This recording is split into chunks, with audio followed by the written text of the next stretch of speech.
we started off in response to persecution of Christians in the old Eastern Bloc countries. We started off speaking up for Christians in Romania and Russia, the old Soviet Union, because that actually was the only place that we knew about persecution. You know, there'd been books like God's Smuggler by Andrew, Pastor Andrew. There was Brother Andrew. Richard Wurmbrand's book, Tortured for Christ. These were all about Eastern Europe, and so that's all we knew about. But of course, 10 years after we started, communism fell in Eastern Europe. And so Christianity became okay. People could practice Christianity. I think things are going backwards in places at the moment, but generally speaking, that was a success story. So, in fact, some of our supporters even said to us at the time, perhaps CSW should finish now. There's no more persecution in the world. But sadly, as we looked around, we saw there's lots more. And so we began to move out into other parts of the world. And it was as we were working in Burma, a place where Ben Rogers, of course, has been probably one of the world's experts on religious freedom in Burma. And as we were working in Burma, and I remember Ben doing a report on Christian persecution in Burma, but he said, you know, there's persecution of a Muslim group called the Rohingya. And we're talking about a long while ago, before the Rohingya were known about in the world. And so I was posed with what I thought was a difficult question as a Christian: should I be speaking up for Muslims? And of course, you know, cut a long story short, it's a no-brainer. If two people were to walk in this room and one was a Christian and one was a Muslim and they were both hungry, we wouldn't just feed the Christian, would we? And so it's God's heart, actually, that God is a God of justice and he's given us all a free will. And so nobody should be persecuted for what they believe or what they don't believe. And so CSW moved into what is called freedom of religion or belief. We are an advocacy organisation, so we don't get involved with aid. We don't deliver Bibles. We don't do any of those practical things. But what we do is we provide a voice. In Proverbs chapter 31, it says that we're to speak up for all those who are unable to speak for themselves. And so that's what we do at CSW. We do that at high level. We do that at the United Nations. In fact, we're the only United Nations accredited organisation, advocacy organisation, that specialises only in freedom of religion or belief. And we do it in government. And when Jeremy was Foreign Secretary, I was a member of and I still am a member of the Foreign Secretary's Human Rights Advisory Group. We work in Brussels, we work in Washington, D.C., and in other parts of the world. And so that's what we do. But, you know, what we do is long-term. We do, and you'll hear in a moment from Helen Berhane, who was imprisoned in Eritrea for nearly 3 years in a metal shipping container. We advocated for her, and she was released. We have with us today Rebecca Sharibu, and Rebecca perhaps could stand. We're thrilled to have Rebecca. You will all know the story of her daughter Leah, who was abducted 2 years ago this week by Boko Haram. And so we're working please pray too for Rebecca. Let's give a round of applause for Rebecca being with us tonight. Thank you so much. So we campaign for individuals like Leah, like Helen, but generally speaking, we want to make the world a place where those things don't happen, where people don't get imprisoned for their faith, where people are able to live a normal life and believe what they want to believe. So our work is long term. These things sometimes can take a generation to change attitudes. And so that's what we do in CSW. And, you know, in fact, I was just saying to Jeremy just now, you know, I've never known a time, in the 40 years we've been doing this, I've never known a time where there's been more awareness at a political level of religious freedom or the problems surrounding the lack of religious freedom. And yet we're not really seeing much change. And I think when Jeremy was Foreign Secretary, we had that wonderful Truro report that he announced, which was actually bringing to fore of the fact that there was a lot of Christian persecution in the world. In this country, we're a bit shy of talking about Christian persecution. It's a politically incorrect thing to do very often. And so, and although persecution affects all faiths, Christians are persecuted more than any other. So that brought it to the fore, but we still need to see what is going to be the difference on the ground, and many of the recommendations in Truro address that. But also, just 2 weeks ago in Washington, D.C., I was privileged to be speaking to Secretary of State Pompeo, and he had announced the night before I was speaking to him, he had announced the formation of the International Religious Freedom Alliance, 26 countries, of which Britain is one, who will be promoting religious freedom for all around the world. And I believe that that is something that can really begin to make a difference. And let's pray that that will happen. And let's all work to do that too. Because although we can do the high-end stuff at CSW, we need you. We need your support too. Whatever that might be, whether that's financial, whether that's prayer, whether that's writing to your members of parliament, whether it's any kind of advocacy, we need your help because that makes a difference. So thank you all very much for coming tonight. So I'm just going to ask Helen a few questions now so she can share a little of her story. Helen, tell us, how is it that you came to be imprisoned in 2003? What had happened and what was it that prompted that? Yeah, I have been in prison in and out, but in 2002 the government shut down all the churches. Just only I'm gospel singer and Bible teacher. Yeah. So they found me in real underground because I publish CD, also one movie. So, yeah, they are not happy when the church shut down. And what was it like when they took you to prison? What was your experience there when you arrived? Yeah, the prison, it's not new for me because when I'm preaching the gospel, always they arrest me in and out. Mm-hmm. But finally, they found me in underground. So they took me far from the city. They call it Mysoroa. So I have been for 32 months in metal shipping container. It's very poor condition. They don't have enough air. It's extremely cold in the night, extremely hot in the day. They call it food, but when you eat that food, you get diarrhea. So it's not possible to go out to toilet. They gave us one packet. So we use all of us inside the container. Also a lot of lice jumping all over. So it's very poor condition. And how many of you were in the container? How many were in there with you? It's very different. We have been 19, sometimes 7. Also, I have been in solitary confinement. Even I have been for 10 months with one mad woman. All the time she pulled my hair, she beat me. So it's very different.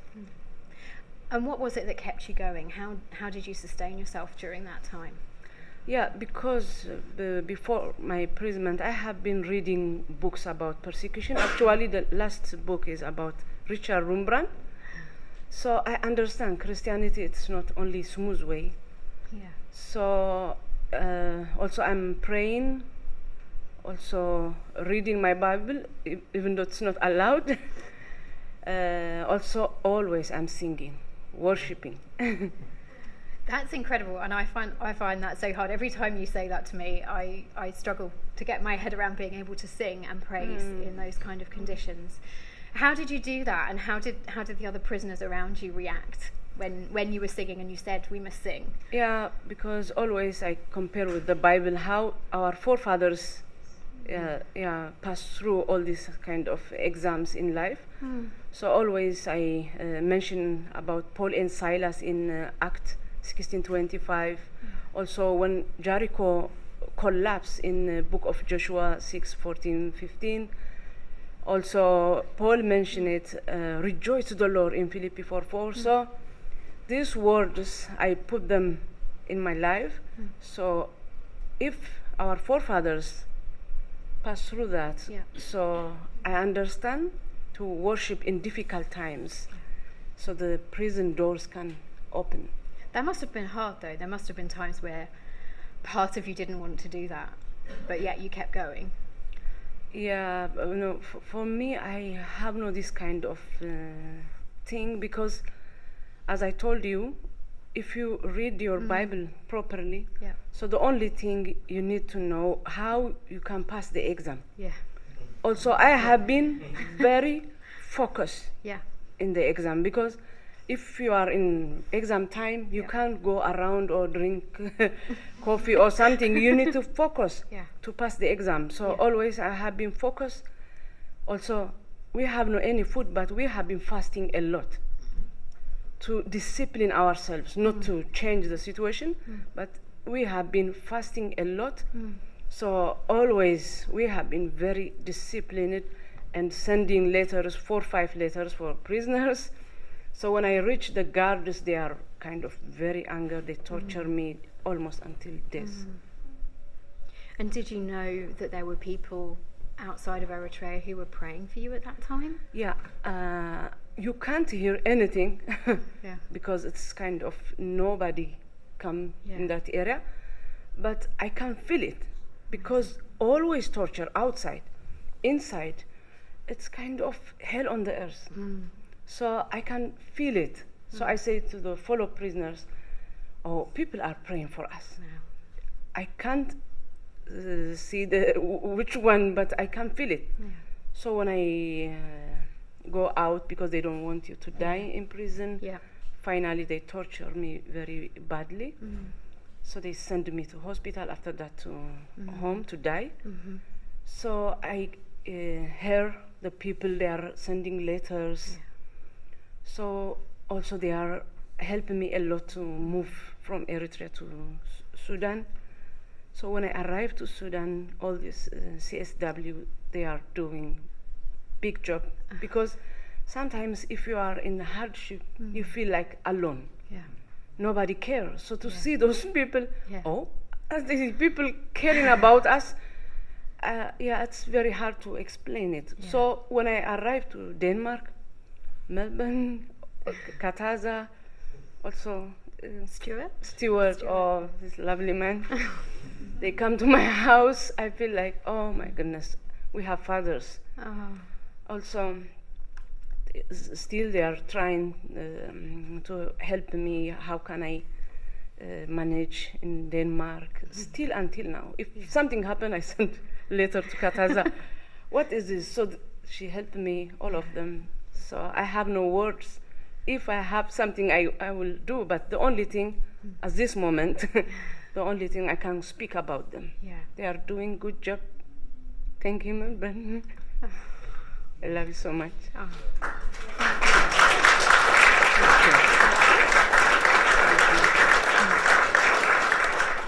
I think we have a lot to thank you for, Helen. I know I speak for the rest of the staff when I say how much of an inspiration you are to us, and what a privilege it is for us to walk with you. So thank you for so much. Everybody who were praying for me when I was in captive. And do you want to tell us a little about what you've been doing since you've been in Denmark, how you've been using your voice and the kind of things that you're doing now? Yeah, since 2008, I have been all over the world. There are still people, because all the pastors, they are still in prison. They are very sick now. Also, they have children, family. So many years. Imagine now I'm 12 years in Denmark. So since that time, they are still in prison. So always when I have food, I have everything, thanks God, in Denmark. God bless Denmark. So always when I am eating, people they are still there. They don't have anything. So the only thing I will be voice for those voiceless. So I travel all over. And last year you got to meet the president, is that right, at the White House? I have been in White House just to speak about persecution. They are still in the Patriarch Orthodox. Old man, he's still in prison. All the pastors. So I have been in White House, in UN, many places. So the only thing I can do to be voice for those voiceless. It's amazing. That's amazing. And if you had one message for everybody here tonight, what would it be? Your message to us? Yeah, keep going, because those people, they are not criminals. They are families like us. Yeah. So also it's biblical. In Hebrews 13:3 it says, remember those in prison as yourself there. Yeah. So to remember those people, they are sitting in containers. All people, they are very intelligent. They are very educated people. So just we need to be voice for those voiceless. That is my message. Thank you. Thank you so much, Helen. Welcome. Thank you so much for sharing the story with us. Well, thank you very much, Mervyn. I'm a Johnny-come-lately to the issue of freedom of religious belief, and I want to start by thanking you, Mervyn, and Kataza and your team for the work you've done over so many years, but also to pay tribute to the incredible courage of people like Helen, who we've heard this evening, to Rebecca Sheribu, and the courage of her daughter Leah. We think in this place that we're brave to express a strong opinion on Twitter, or perhaps occasionally to vote against our own party, but very rarely, and most of the time never, would that have a consequence for our personal safety.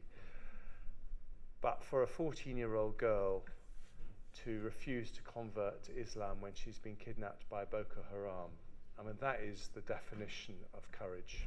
And I think we have to salute Leah and the campaigning by her mother Rebecca, and add our thoughts and prayers to those all over the world for Leah's safe return, which we're all thinking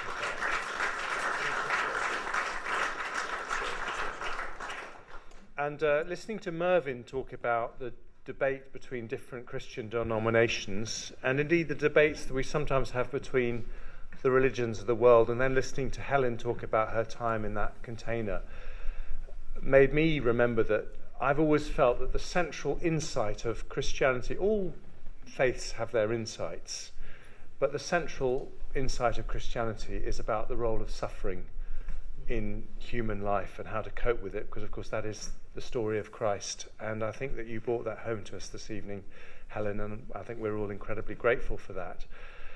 And for me, when I was Foreign Secretary, we had discussions about freedom of religious belief, and I was very conscious of the fact that the first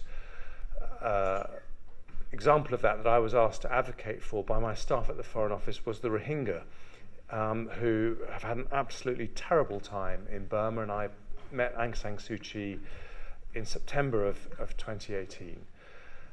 But I then began to ask myself what it was that we did for Christians, and I began to worry that there was a sense of political correctness for all sorts of reasons. I think the link between the British Empire and the missionary movement, that concern that it might be colonial, but also I think an element of ignorance, that we tend to think of Christians as white Western Europeans, and actually forget that the 80% of people who suffer religious persecution worldwide are very poor Christians, often in the Middle East, and often strikingly in countries like Afghanistan and Libya, in countries where we have a very strong aid relationship with the government, indeed quite a lot of leverage with the government in those countries, but we never talk about freedom of religion as one of the priorities that we would be looking for as a country. And so that was the reason why I commissioned the Truro Review. I think it's a fantastic report, and I was incredibly proud when it was adopted as my party's manifesto commitment that we should implement the Truro Review, because you never quite know when you do these reports whether your successors are going to adopt them, but full marks to Dominic Raab, who has absolutely done that. And I know that people here will be holding the government to account to make sure that we do properly implement that. And I think there's a very big role for the people in this room going forward, because we have to absolutely make sure that when our Foreign Secretary is visiting countries like Afghanistan and Pakistan and Libya and Somalia and Sudan, that freedom of religious belief, freedom for people like Helen is mentioned, it is on the agenda. And sometimes we will make those comments privately and sometimes we will make them publicly. In countries like China, it's very hard to make those comments publicly, but you can make them privately. You can make governments like that understand that it's one of our priorities. And I think it's very important that we link up with other countries worldwide, as Mervyn has been doing, so that it's not just on our Foreign Secretary's agenda, but actually on the Foreign Minister's agenda of many countries throughout the world. And the reason that this is so important is because we are unfortunately in a world where freedom of expression generally, but freedom of religious belief in particular, is starting to go in the wrong direction. There was, in many ways, a golden period after the fall of the Berlin Wall in 1989, where there was a great spread of freedom and a great growth in freedom of religious belief. But in the last decade, we've seen some changes. We've seen the growth of populist leaders who have discovered that by latching on to religious differences, it can help them win elections. And that, I think, is an incredibly dangerous trend, but we're starting to see it grow. And what we have to fight and argue for is our definition of democracy, which is not just having elections where a leader is chosen by the largest proportion of the population, but having elections in a context where individual rights are respected. Because that is fundamentally the important point about democracy. It's not mob rule. Democracy is about saying that the people are in charge, and that's not just the mass of people, but individuals, and their rights are respected. And that is the argument that now has to be won in the world. So I want to thank you for all you're doing. Of course, assure you of my full support from the backbenches for that. But also to say that we should draw some encouragement and hope from what's possible if people put their mind to it. Margaret Mead, the American thinker, said, "Never doubt that a small group of thoughtful, committed people can change the world. Indeed, it's the only thing that ever has." We should remember that, but we should also remember what's happened in the last decade, where because the world put its mind to it, malaria infections have halved. The number of people living in absolute poverty has halved. The number of people getting infected with HIV has gone down by 3/4. So we as a human race are capable of the most amazing things if we put our mind to it. And one of those amazing, remarkable thing is if we stopped hearing stories like Helen's this evening because of the work of people in this room and many others across the world. So let's go for it, because it's incredibly important for all of us, but incredibly important for many poor people in many countries across the world. Thank you very much.